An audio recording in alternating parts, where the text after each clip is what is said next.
Thank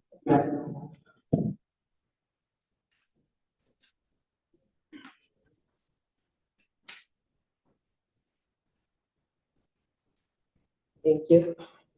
Welcome, everyone. We have Professor Yannis Missirlis today in Nano Open Webinar. I would like to give information about him before his presentation. Professor Yannis Missirlis graduated as chemical engineer from the National Technical University of Athens and received his Master of Science in Chemical Engineering from Syracuse University, United States, America, and his PhD from Rice University, Houston, in biomedical engineering. Professor Missirlis was Assistant Associate Professor at Patras Üniversitesi'nden in Canada before joining the University of Patras as a full professor, directing since then the Laboratory of Biomechanics and Biomedical Engineering until his retirement.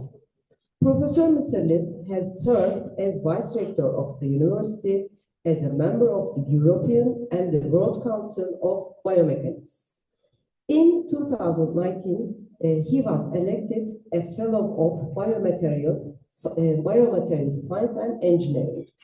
Professor Missirlis is currently a SUNUM affiliated researcher and collaborator of the Lab for Thin Films at Aristoteles University of Thessaloniki.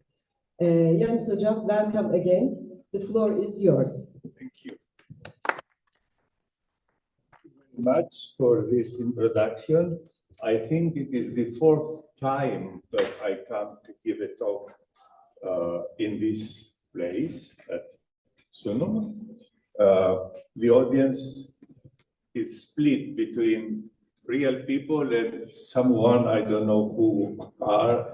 There are 18, 20 people online. I don't like the online giving talks or even classes. I mean, I want to see people when I talk so that I understand, that they understand me, and we communicate that way. But this is life now, and it will be, we're happy we still can talk to each other face to face. Now, this title, this talk today, it's a story I'm trying to make, so it's not a complete story.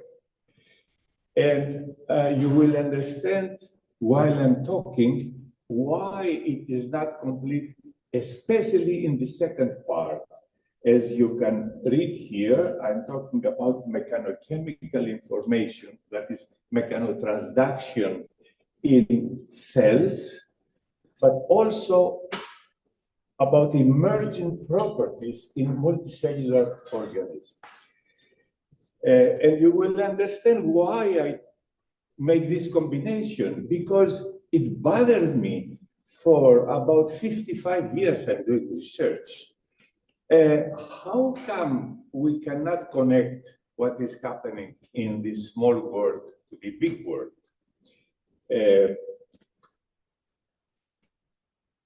Why this doesn't work?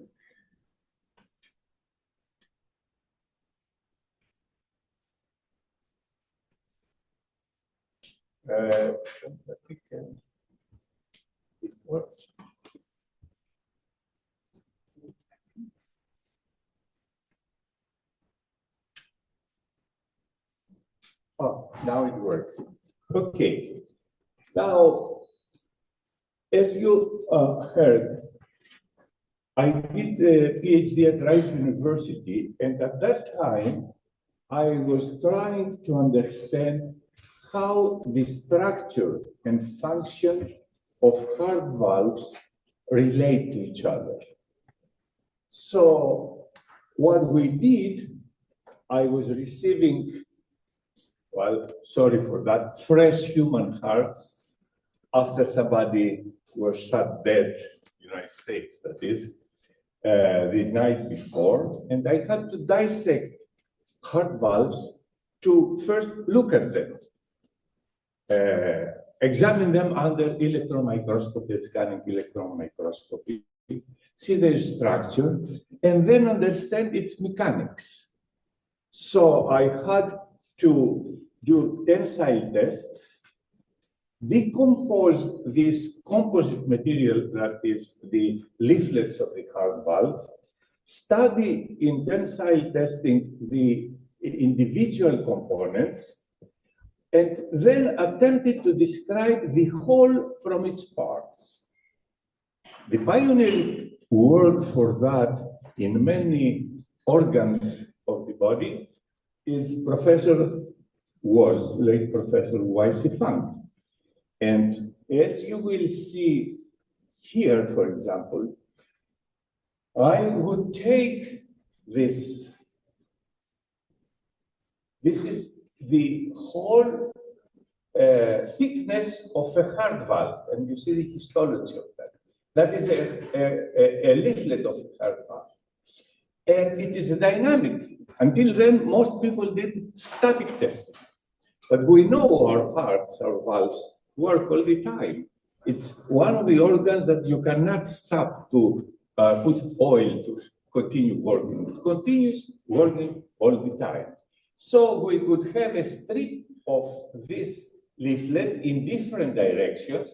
You can see it here, hydrate it all the time, and try to do cyclic loading and determine its mechanical components. But then, when you attempt to go back to the whole valve, because then we took the valve and we put it in simulated circulatory system to see how it functions, opens and closes, then we're lost. We cannot go from the data of these tensile repeated cyclic testings to how it works in 3D.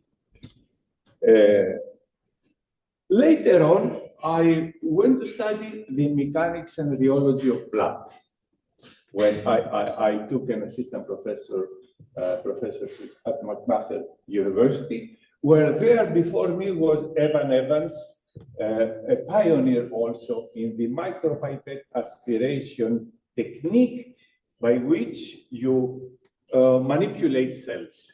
You can use, as you can see here, we can prepare micropipettes, and then this is one where here, for example, there is an osteoblast sitting on a biomaterial, and then we try to detach it from there by creating negative pressure here. And then as it goes into the pipette, you can study, for example, in this test, the viscosity of the osteoblast as it detaches from a surface. Or the initial work was to take, for example, a red blood cell, take it in the center, a small part of it inside the micropipette, you play with the pressure that takes it in, and then by using mechanics, mechanical Laplace law and others, you can understand, you can not exactly measure the exact elastic modulus of the cell, but then you consider the cell, as you know, red cells are not real cells, they don't have nuclei, they don't have genes, so it's a sac, a viscoelastic sac containing a viscous liquid. So then you can measure things about the whole cell viscosity, or if you say mechanical properties in quotes, or the membrane one. And then you can do that in disease, in other cells, in white cells, in polymorphonucleosides, and then you can also measure what is in there, that is the nuclei. But how then you go from a single cell to how blood behaves? The medical colleagues of mine said, we don't care about that. We want to see how the whole blood works. And how you transfer knowledge from individual compartments of the blood to the whole blood? There's a question. Sorry. As we go along, you will understand probably my logic better. So then we started to look more about biointerfaces as biomaterials started to be used in the body, cell proteins, biomaterial interactions, protein tensile properties. So you see mechanics. Why are you talking about mechanics in biology? Most biologists don't understand mechanics. But we have been evolving, not only we, but everything alive around, in G. In Earth, there is gravity. And within us, billions of mechanical stretches and strains all the time are working. So let's see how these mechanics are important in how we work. And from that on, I continue in tissue engineering and what I will show you later on, mechano-epigenetics. So, suppose, just to summarize a little bit, you have to understand how the mechanics of a muscle work. Initially, you can take a piece of muscle. Either if you have an animal, the animal is anesthetized, and you can take two sides of a piece of muscle in the centimeters.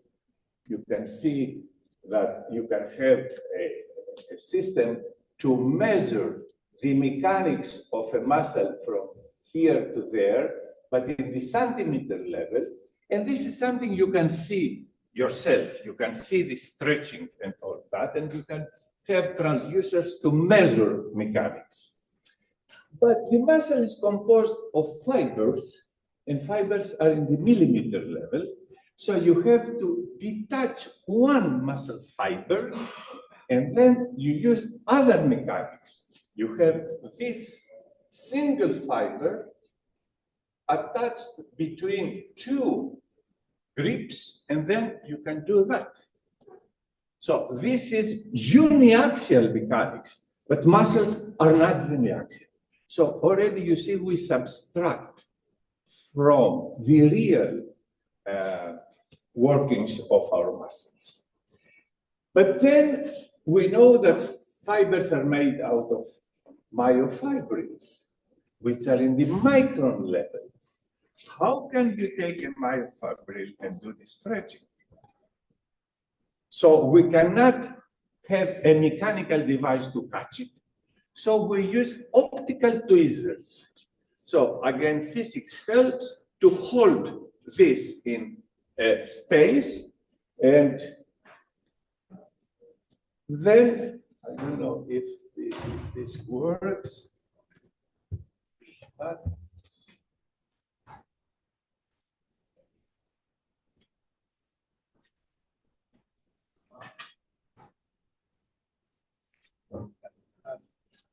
anyway, you can see, so that I don't lose time, you can see the A and Z bands moving along as you stretch this myofibril, which of course is composed of proteins, filaments at the nano level. So there you have actin and myosin. And how you measure the mechanics of their interaction, because that's what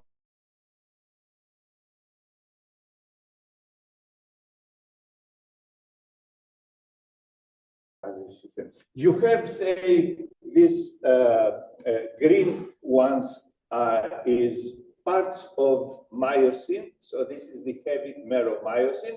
You cover some glass bead there, and then you have a laser beam that you can put actin on there, and then you can bring actin and myosin together and measure the mechanics of attachment and detachment. So you see, we have many techniques to understand at different levels the mechanics of a muscle. But how we go from what we get at the one level to the higher and higher and higher. As you will see, people talk about now emergent mechanics. But who has ever measured an emergent mechanical property? Nobody so far. As far as I know. I hope somebody knows more and tells me. So we try to see what is happening with this. And yeah, then when we move to more applied situations, here I will show you the workings of a bioreactor for tissue engineering, where in this tube here, we functionalize the inside of a small diameter tube and attach endothelial cells. So the endothelial cells, usually people again measure them in one mechanical mode at a time.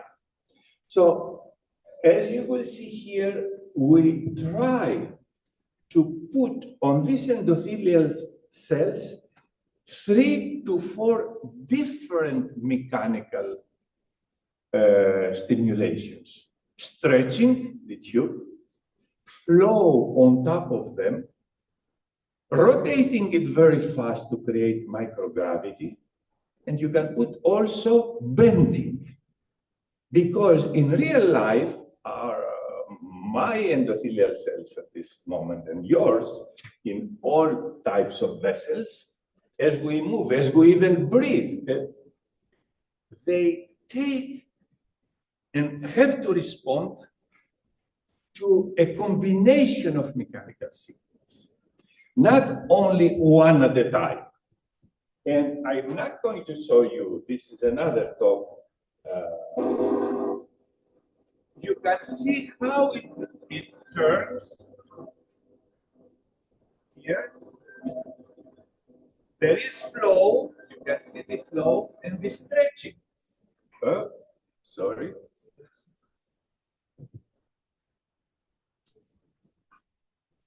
Technology.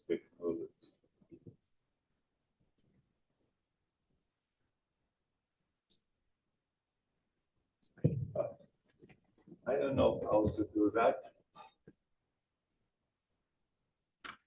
Can you please put it again? I'm not touching it anymore. Yeah. The nice thing about why I'm showing this is that a biologist student of mine designed it. So mechanics is not only the realm of mechanical engineers. Everybody who. So this is what the biologist did. And very simply, it took us, we spent less than $10,000 to make this thing that is unique even today, that is 10 years old. Nobody has done that before. NASA has a similar one with only 2 mechanical parameters, and it costs $200,000 if you want to. So anybody who wants can communicate with me. I don't like patents. I don't patent things. I think knowledge should be universal. So you can have it. I mean, I can help build one like that for you. Now, let's come to my talk. I came 2 years ago across this compilation of papers in a review editorial called Multicellularity, Views from Cellular Signaling and Mechanics. So already cellular signaling and mechanics starts to be almost in every, how to say, good journal and article that I read. So there we can read the following: multicellular organisms display emergent properties that cannot be predicted from simple cellular aggregation. Such properties stem from regulated mechanical interaction and dynamic communication between cells and their environment. So in a nutshell, it says that there are some properties that we can see or feel, but we cannot measure. We don't know them. They call them emergent because they come out of a system. And there are 9 good papers there if you are interested in the subject to read. And 2 of them, I present a summary here. One by Lim and others talks about mechanotransduction through adhesion molecules, emerging roles in regulating the stem cell niche. So those who are in stem cell physiology, biology, or applications, it's an interesting article to show how connections between cells and ECM, extracellular matrix, through focal adhesions and the cell-to-cell junction through adhesive junctions, both serve as a mechanosensitive hubs. And then there are other hubs in the nucleus by the link complexes at the nuclear envelope. They serve as mechanosensory hubs now, which connects between various cytoskeletal components of the cell and nucleoskeletal system of the nucleus, the lamins. So it shows in detail how the mechanotransduction happens all the way down into the chromosome. Another one I'm showing here is very interesting from application point of view. It's called mechano-autophagy. Autophagy is very important in cancer and in many other. In the everyday life, whatever is wrong in our body, other cells try to get rid of it. So they talk about synergies between autophagy and cell mechanotransduction at adhesive complexes. That is by Ravazio et al. Now, the question they had to answer is that cancer cells manage to survive in stiff and unstructured extracellular matrix. And that was a bit peculiar. Then, continually, they know that cancer cells escape from programmed cell death. This is a cancer hallmark that heavily rely on the aid of autophagy. Now, more interesting, it has been reported that autophagy provides a mechanism to escape anarchism. Anarchism, first time I heard this word, but sorry, it's a Greek word, means somebody that doesn't have a house, a home to stay. Oikos is a place, a house. So these cancer cells do not have a good, mattress to stay on, extracellular matrix. So they play between attaching and not detaching, and not attaching. So this phenomenon is called anarchism. If you want, you can, it's a specific type of apoptosis, as it continues here. Anyway, it is a good, to me, it started making me look more at what are emergent properties. So, I talk about information and emergent properties. What is information? Now, information, according to this publication, is a precise concept that can be defined mathematically, but its relationship to what we call knowledge is not always made clear. Now, a very enigmatic information is the following.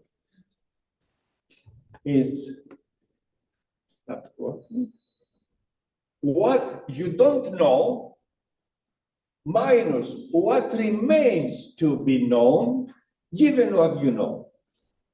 It's like a riddle, but if you think aloud, is there is knowledge there, you know something, what is left, which is knowledge, that's what information that you need to get to know more, something like that. And to me, to be able to have a discussion, even everyday discussion, two political people that are think differently, when they start arguing, they never come to an agreement on something because they don't agree on the definition of terms to start with. That's so important. Also in science. I mean, when I talk to medical people, many times we misunderstand each other. Because the education, the way of thinking, the memorization of certain analytical tools each group has do not match. So we have to understand each other by defining. So that's why etymology to me is very important. So in this site, Etymoline, it says what is information according to them, of course. Knowledge communicated concerning a particular topic. This is from the mid-15th century. Out from there it started, sorry.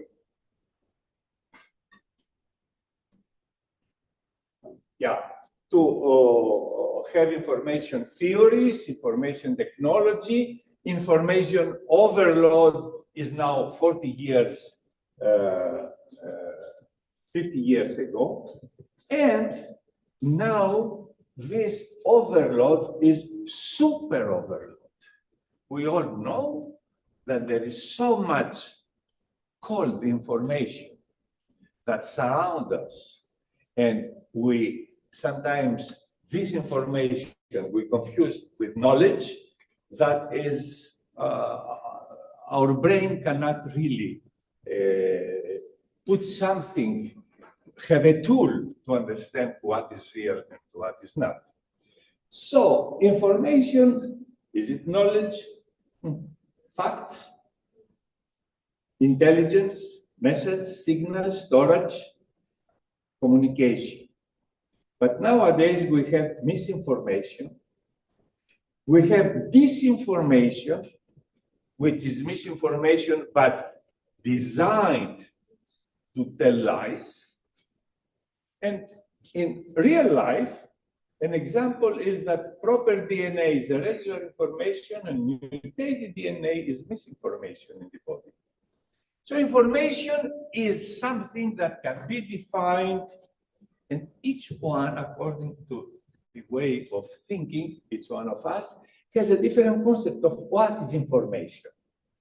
I mean, news, we read something, that a new comet is coming to destroy us. Is this information? How we can first understand if it is real information or not, what is called fake news, misinformation, or what is the message that sends to us, to our brain, which has to be there compared to our general knowledge about comets, about speeds, about how the interaction of that comet with Earth will happen, when, etc., etc. In 2018, there was a book called Information and Communication Theory in Molecular Biology. So microRNA and cell-cell communication and signals are very important parts of information, and you can see it here. But also, about the same time, 3-4 years later, the National Academies of Science and Medicine, they had a very interesting workshop on using biology for communication and information transmission. For example, DNA, they can have it as a storage for digital data by assigning each chemical nucleotide to a set of zeros and ones. Or to use DNA to write, store, and read information. Actually, a group of people stored a readable, full-size movie in a DNA solution in a small test tube, and so on and so forth. So, application, how to use, store, retrieve information for technical applications, they use biology and vice versa. So what is happening in the connection between technology and biology increases almost every day. There are articles talking about that. I always interject in my talks just to remind us. You remember I'm a chemical engineer, but I'm not more of a chemical engineer. I love biology and I'm trying to understand it. Numbers. Somatically, we are about 15 trillion cells. But we have an order of magnitude more bacteria and many more viruses. So me and each of you, we are not humans that we have some bacteria and viruses in us. There is a superorganism with human bacterial cells along with viruses which co-inhabit, antagonize, and see who do you think in the end will win. I mean, before somatic cells, bacteria were around. Before them, viruses. They still survive, and in some cases, they take over. So, if we are to understand information in our body, we shouldn't neglect bacteria and viruses. In other words, when we go to a single cell to study the mechanics and mechanical reduction and other things, we know at the same time similar things happen to trillions of cells at different speeds for different purposes. And how do you make sense out of all of this?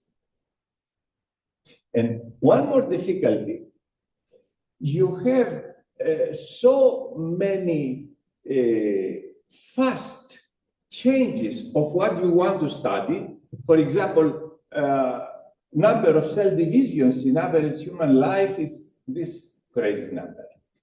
So our cells divide when we are babies, as you know, divide more, but even for me, at my age, there are cell divisions. Then we have to understand what is viscosity of the cytoplasm. Are cells watery or jelly? There is a very nice book, Cells, Gels, written by, what's his name now, from a guy in Seattle. Because the typical viscosity in the cytoplasm is about 6 times that of water. So, what are you doing most of your experiments at? Ringer solution. So you see cells, you see so many other things moving around, mechanics you measure, but we measure in the wrong viscosity. So numbers and sizes are very important to keep in mind when we design experiments. And why I'm saying that, please always consider bacteria. Because sometimes bacteria are enemies, but sometimes bacteria are necessary for us to survive. Let's come now to a definition of emergent properties. There is a nice site at Stanford University called philosophical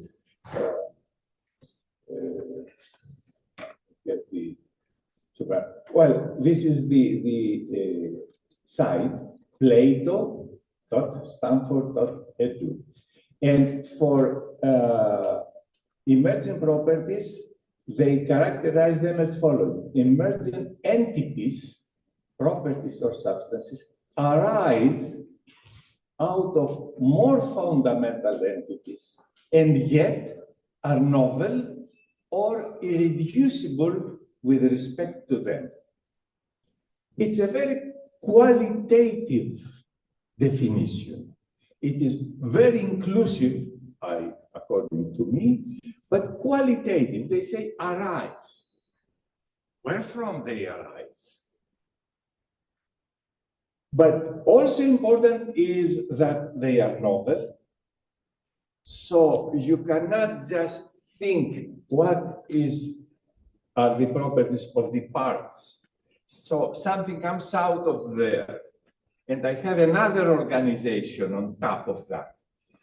Do the same mechanics or biochemistry or reactions that come there are bigger, smaller, equal, doesn't say anything about that.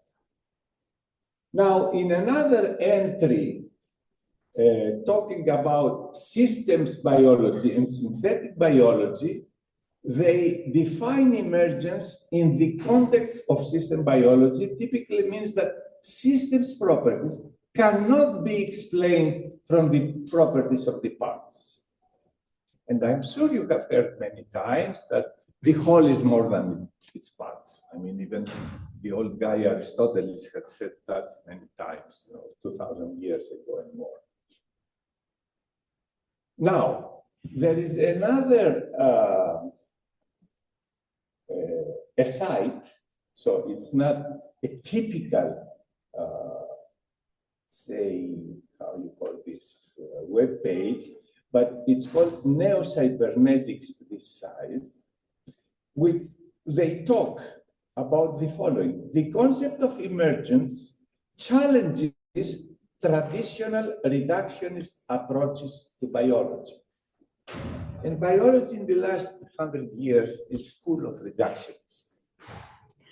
It suggests that in order to truly understand living systems, we need to look at the emergent properties of the living systems.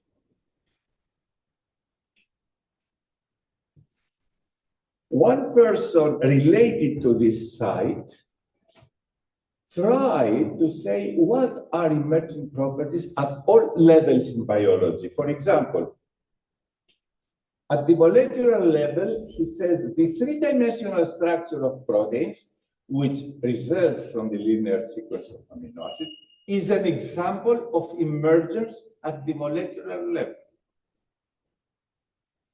At the cellular level, the ability of cells to react and adapt to environmental stimuli goes beyond the properties of their individual molecular components. Going down to the organ level, the functions of organs such as the heart or liver result from complex interaction of different cell types and tissues. We know that, but it is claimed here that this is an emergent property. Same thing in the organism level, where behavior, immunity, and homeostasis, I don't like this word, I use it always homeodynamics, because things are not static, it is moving all the time.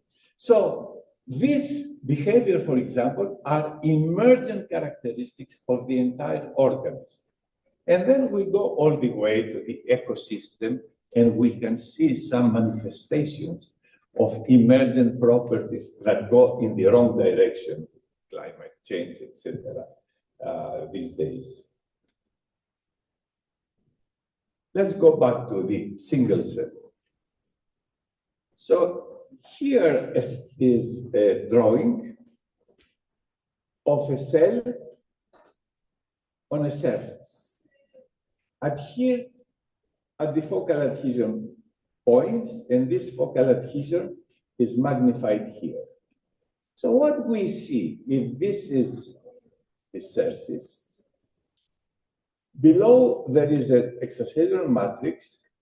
There are a bunch of integrins and other molecules going from outside the membrane into the membrane, and a bunch of biochemical signaling proteins that receive information from here, and transmit it inwards. The basic dogma, one of the basic dogmas in biology, says that what the information from outside through integrins going to focal adhesion kinase or vinculin or paxillin, tallin, etc., is of biochemical nature. And the cascade of reaction starts and goes up all the way to the nucleus to start the genetic gene, how to say, expression or gene sleeping.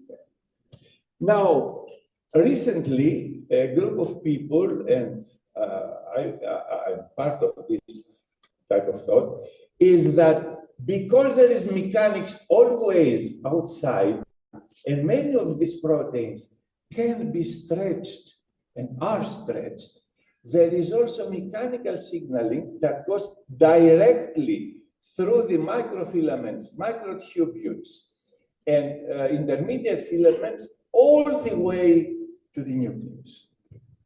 So we have mechanical and biochemical signals traveling. Single cell, and we are trillions of cells, okay? If you think it's a simple focal adhesion, supposedly it was about 5 years ago, 300 proteins. There now are counted about 2,000 proteins. So how can we study this? That's why people now with technology, and we are in nanotechnology center here, they use techniques to isolate one protein or make mice or other animals in such a way genetically that they lose one property, they don't express it. So they do the same experiment and we compare. I've done that, many people do that. But which one is the most important? Why have, say, or another one first get rid of that and then continue? It will take a whole life to see the effect of each one if it goes away. But if it goes away, a lot of information is being lost. It doesn't receive also, but it sends. So it's a complex system. How are we going to study that? So you see why this topic of emergence is important, at least to my mind. There are so many sketches. You can see that in papers, in books. Don't believe them. I don't believe them, although I make some of them, because they are static. The moment you have a photo of something, even the highest 1 million frames per millisecond, things are changing, and they are not changing with the same time scales. That's the important thing. So what it says here is that information tension, for example, from stiff or less stiff extracellular matrix can go through many ways, all the way to chromatin. Okay. Now this is, the next one is a didactic slide. Chemical and mechanical signals. Is there a difference between them? What do you think? Well, you know, even from high school, before entering the university, that chemical signals propagate through diffusion. This is a universal principle. And we know that a small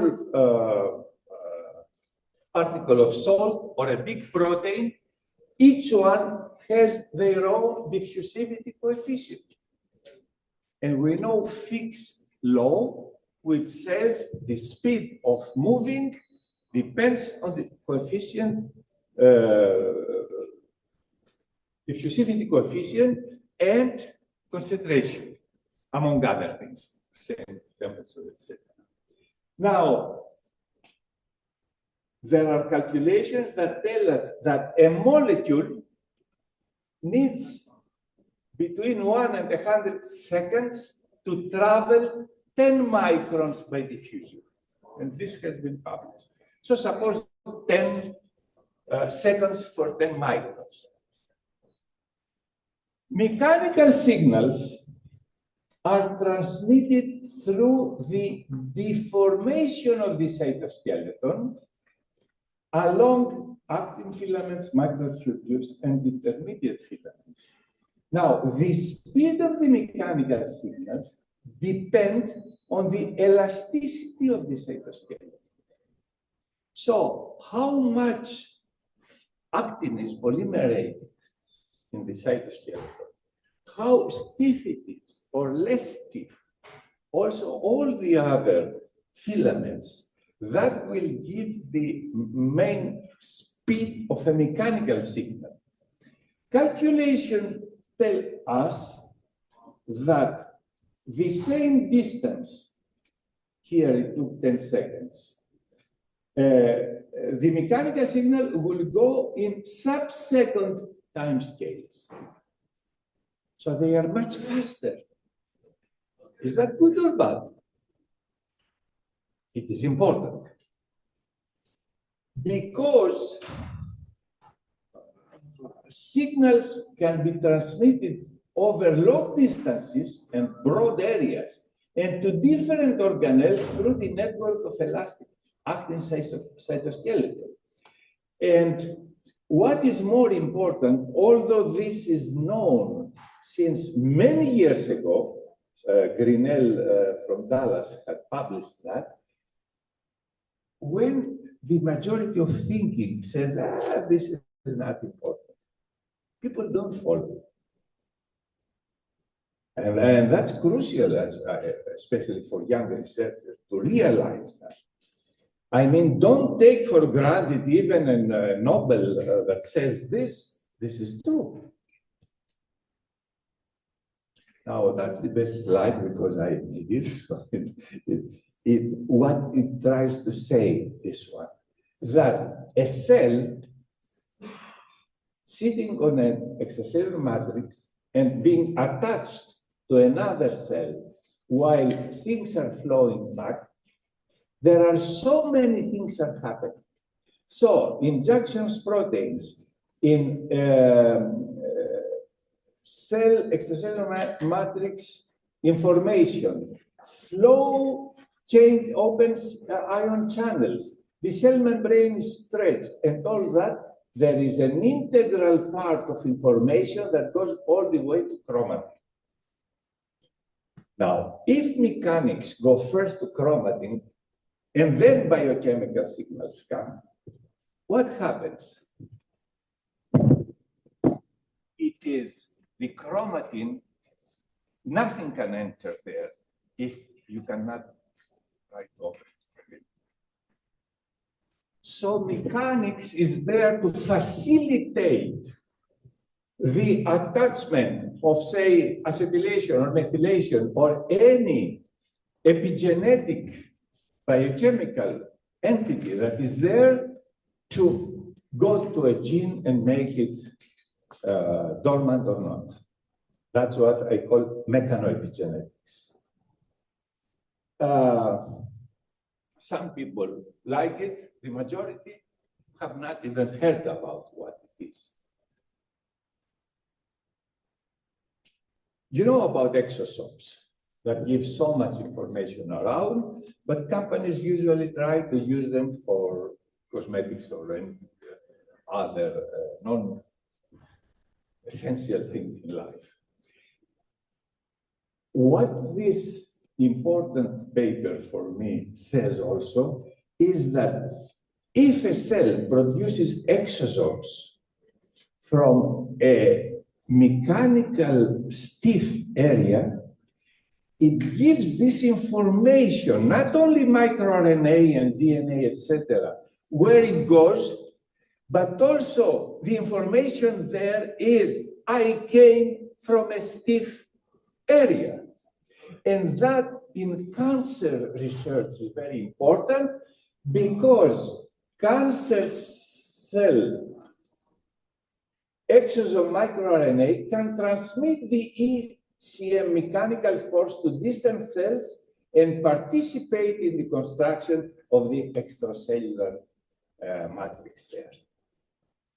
So you see, even second players, an exosome that was produced from a soft and non-so-soft matrix, gets the information there and transmits it.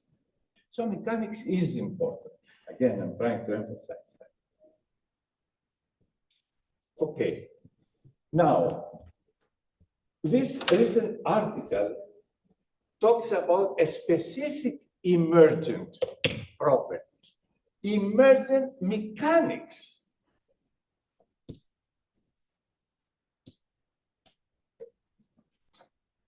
So, they start talking about the following. Even predicting whether a biological structure will be more liquid-like or solid-like can be a challenge. That's cell gel thing I told you before. Why? Because biological structures are very dynamic. Their components themselves can consume energy and can rapidly turn over while the whole structure persists and changes architecture. A second point they make, biological structures can arise, so that's the emergent thing, from a concoction of parts through self-assembly or self-organization. But how can biological structures be so dynamic and yet persistently generate force and maintain their mechanical integrity? The answer lies in understanding the emergent mechanics of these structures. And we lack both the conceptual framework and the tools needed to understand them. What they tell us, you know, there are some emergent properties, but we cannot do anything at this time. We don't have even the conceptual framework for that. Why? I hope I will try to show you something about why people don't study emergent properties. And there are key challenges. I'm going to go very fast through that. One is time, because changes happen at different times from milliseconds to days. Space, we have non-uniform shapes that change, evolve over time, from nanometers to meters, and overall, the temporal, architectural, and active force generation dynamics all affect each other with many feedback loops, raising the structure's complexity to a level that defies traditional frameworks and everyday intuition. So what they say, we can understand there is a problem, but sorry, we cannot proceed anymore. In my search, I found many, many interesting papers. I put here 3. One is from Nature Education in 2008, talking about biological complexity and integrative levels of organization. Now, think about that. This is the hierarchy going from cell to cellular systems to organs, to tissues, organs, etc. Another one that came out of a big, huge post-action lately in 2018 about connectivity and complex systems, Sometimes it works, sometimes not. Connectivity and complex systems. And a recent one, emergent properties of collective gene expression patterns in multicellular properties. These recent ones do not mention at all of a researcher, a biologist called Novikov. Has any one of you ever heard the name Novikov? A.B. Novikov. Have you? The only one that mentions him is the first one, Ingrid Lobo. So I will spend 2 slides with Novikov because it has many ramifications, both scientific and political. And life is not only, we're not in an ice cream. There is politics all the time, even in science. Now, Novikov from the Department of Biology in Brooklyn, wrote a paper called The Concept of Integrated Levels in Biology. Starts, the development of matter from the cosmological changes resulting in the formation of the Earth to the social changes in society as continuous, because it is never ending, so there is an evolution there, and as discontinuous, because it passes through a series of different levels of organizational, physical, chemical, biological, and sociological. So we have both a continuous evolution, but with steps, with Dirac function. Sometimes things organize and give us a new, an emergent reality. The concept of integrative levels recognizes as equally essential for the purpose of scientific analysis both the isolation of parts, that's what we're doing, of the whole, and their integration into the structure of the whole. This is simple but important thought, scientific thought. You have a complex system, you stop it, but it's not an engine of a car that you take it to the service van and takes the pistons, the valves, and everything out, cleans them and put them back, and that's it again, new. Life has emergent properties. Even simple colloidal systems represent a much higher level of integration, and in the end, there emerge new classes of phenomena which therefore require new sets of rules. You see, the previous slides show the people saying this is important, but we lack rules today. It says many other things. Let's stick to the final one, man's social relationship. So we go all the way to sociology, not to a single human individual.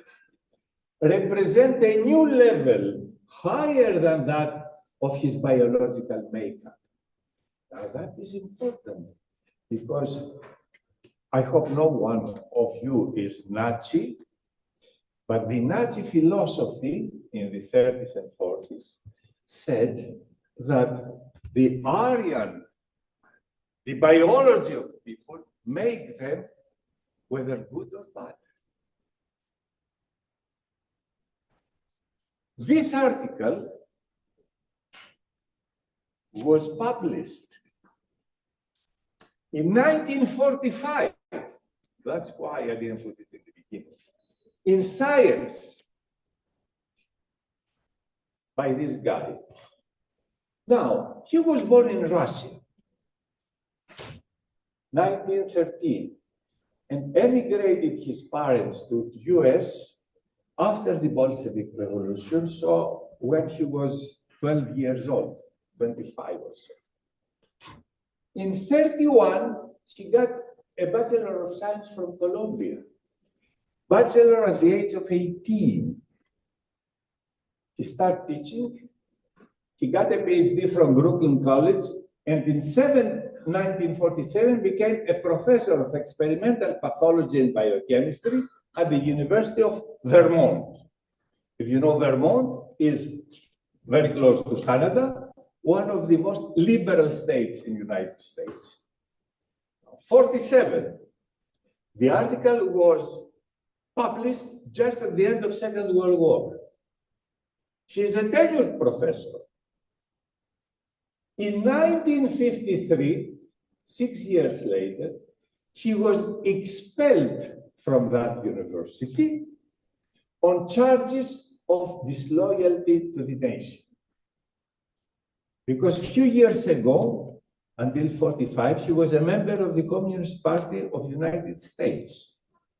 And for the young ones, maybe don't know, or if you may know, at that time in 50s, there was a interrogation of everybody by a senator called McCarthy. So McCarthyism was trying to get rid of all those who may be, how to say, a problem for United States security.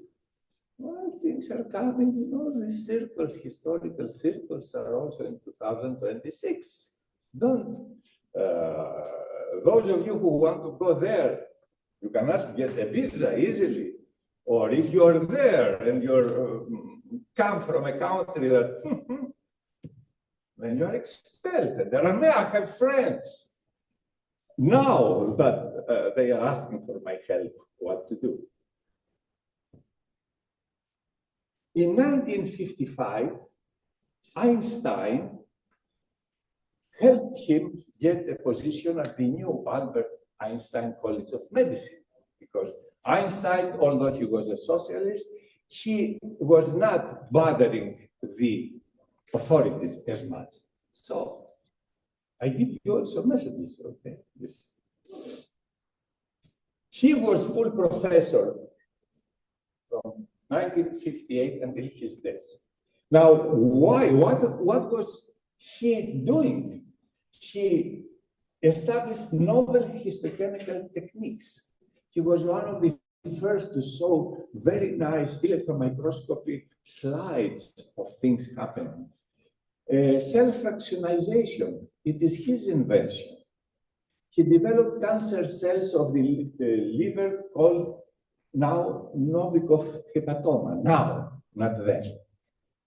Lysosomes, autophagy, you remember that I told before about autophagy? A very important scientist.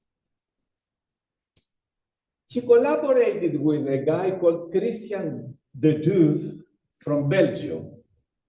And Christian de Duve wrote, and I quote here, "It is largely due to Novikov's bold and imaginative use of morphological techniques that lysosomes have come to be recognized in a broader biological context."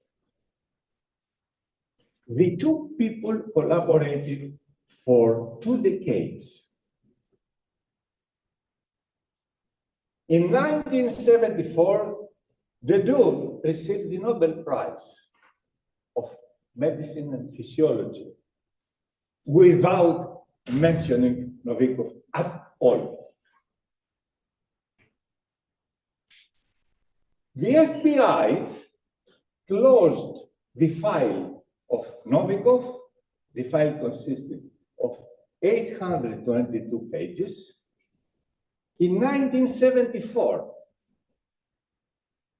20 years after they started investigating, University of Vermont awarded him with a honorary degree of science in 1983,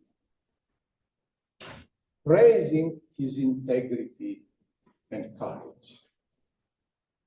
It's not a saga. It's not a drama. It's real life. And sometimes you think that scientific, how to say, going forward, science going forward, based is on what you read, but then you have to dig sometimes more.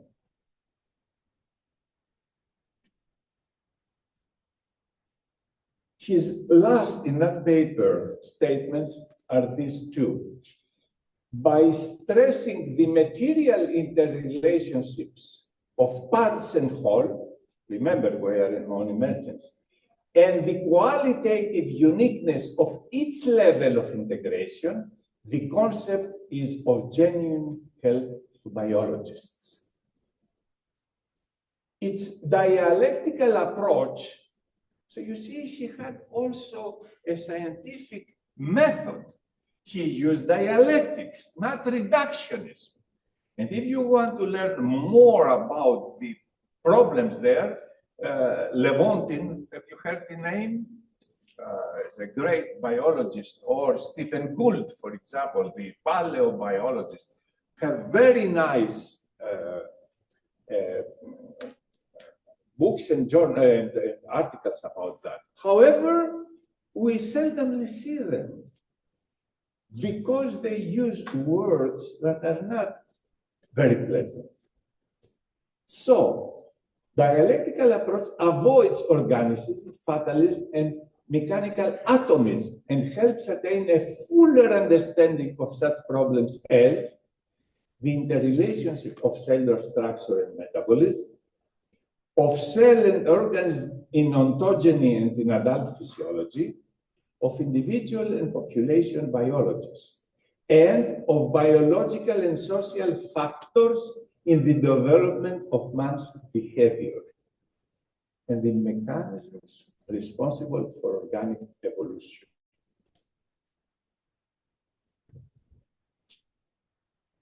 The previous paper I told you about the mechanics, emergent mechanics of biology, has an outlook. And I put a few sentences here, coming back to that is. How do we know when we have understood the fundamental essence of a biological phenomenon? I mean, some people have all their life studying a biological phenomenon, a cancer, fibrosis, at all levels. You spend your life there, and the question is still the fundamental essence of a biological phenomenon. What signs we have to understand that we understand? This task lies squarely in how we frame our questions. In the specific context of mechanics, our goals should be focused on extracting the general mechanical design principles used by biological systems, and not only on exact individual interactions. More conceptually, some of the mechanical design principles could potentially cut across scales. It's not only the nano, micro, etc., but we need different scales to merge before they emerge. Even Novikov, in his article, has emphasis giving, I didn't show you that, the importance of mesoforms. So you have two integrative subjects or wholes, and then what is happening in between them, one going into the other, the mesoform, is very important. Oh, sorry, I'm carried away. 1 minute, 2, 3? 3. 3 minutes, thank you. I'm finishing. Some people try to solve the problem without knowing there is a problem, but sometimes the need is there to act, like in clinics. So in this blog, and you see the title, very interesting, Emergent Properties blog, they say that in clinical medicine, we must routinely make high-stakes decisions about complex systems with incomplete information. So what they do is abstraction. And they have a very nice paradigm about shock, which could be from, say, heart problem or from infection or etc. They don't have all the information, but they have to react because this is a very dangerous situation. But in biology, we are more, how to say, we have more freedom to have time to work more than that. Maybe you haven't heard of Freeman Dyson. He was a polymath mathematician. He says that in all scientific worlds, scientific labs, SUNUM, for example, there are two types of researchers. Birds, which fly high in the air and survey broad vistas, and delight in concepts that unify our thinking, and frogs, which live in the mud below and see only the flowers that grow nearby, and delight in the details of problems one at a time. Progress in science requires both frogs to reveal the intricate details of beautiful systems and birds to synthesize this observation into generalized principles. In the clinical sphere, where we are forced to make decisions with coarse clinical measurements, abstraction enables us to reason with limited data. But in biology, we have the luxury of understanding complexity at a fine-grained level. However, this should not prohibit synthesis of simple, unifying and predictive rules. Even if imperfect, such abstractions will provide a compass by which to drive biological discovery forward. So what these people say here, okay, until we learn more about emergent properties, let's have some abstraction to solve our everyday problems. I will skip that because also it's it will take hours to talk. About Engels, have you read any book about Friedrich Engels? He is talking about this article, emergentist dialectics. And I put this out of many articles because it's written by Kan Kangal. He's a Turkish professor of philosophy in China, in Nanjing University. And he's talking about very interesting things, if you want to see. Because even non-Marxist biologists like Ernst Mayr became a proponent of dialectical materials principles, and so on and so forth. Engels himself wrote 150 years ago, not only 50 years ago, that the organism is certainly the higher unit which within itself unites mechanics, physics, and chemistry into a whole. So the problem of emergent properties is very, very old, where the trinity, those three, can no longer be separated. In the organism, mechanical motion is affected directly by physical and chemical change in the form of nutrition, respiration, etc., as much as muscle mechanics, while things are emerging. But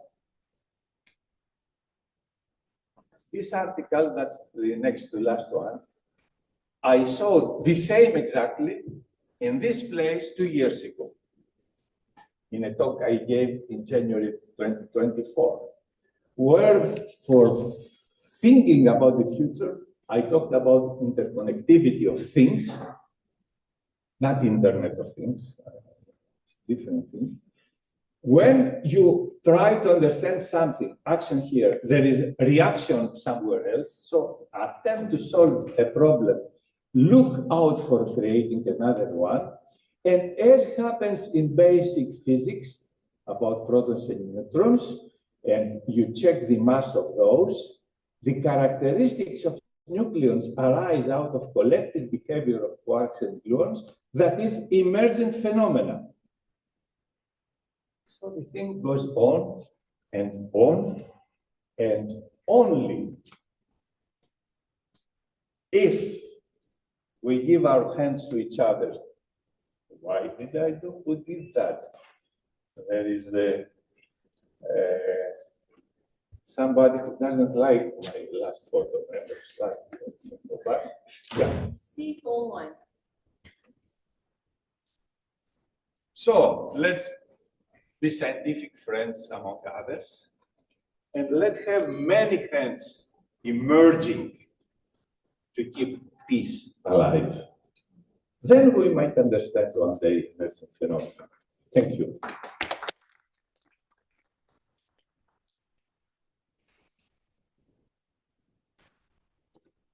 If you have questions, you can have a couple of questions.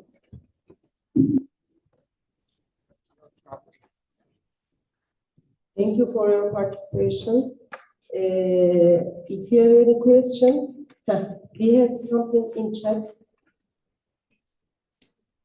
No, it's automatically not. Okay. Oh, there is one.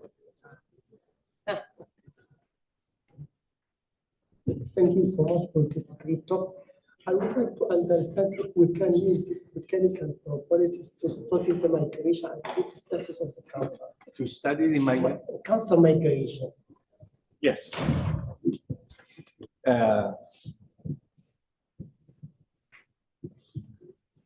Cancer or cancers or cancerous cells within a cancer is such a dispersed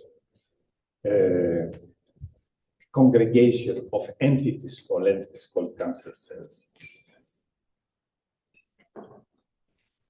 There are many good papers saying, well, cancer cells need stiff surfaces to stick. Others, they say, need soft surfaces, and both are right. When a cancer cell wants to get out of the circulation, squeezes through endothelial cells, the vessel makes it such that can go throughout to make metastasis. When it starts, what messages are given, how they integrate, how some cancer cells talk to immune cells to make them their friends. And there are many good papers by people at the University of Washington to show that in vitro. So it is a phenomenon that is not easy to understand. Otherwise, we would have solved cancer problems all over the world. And not only that, but it changes continuously because our nutrition, our way of life, changes as we try to understand something that maybe 50 years ago would have been simpler to formulate and understand. So, is oxygen good for cancer or not? It's not good. But sometimes it's good for the surroundings. Yes. So the problems are interconnected again here. And we have to really put the right question, have the right environment to try to get a piece of information. Now that's reductionism. But for complex systems that we don't know yet how to attack them, we need to go and study more at the lower level. So I cannot give you an answer because it is so complex, and I don't know. We are studying sometimes cancerous cells with bacteria. I didn't mention anything about bacteria. which are also helping sometimes cancer cells to go there or there, sometimes not. It's a complex.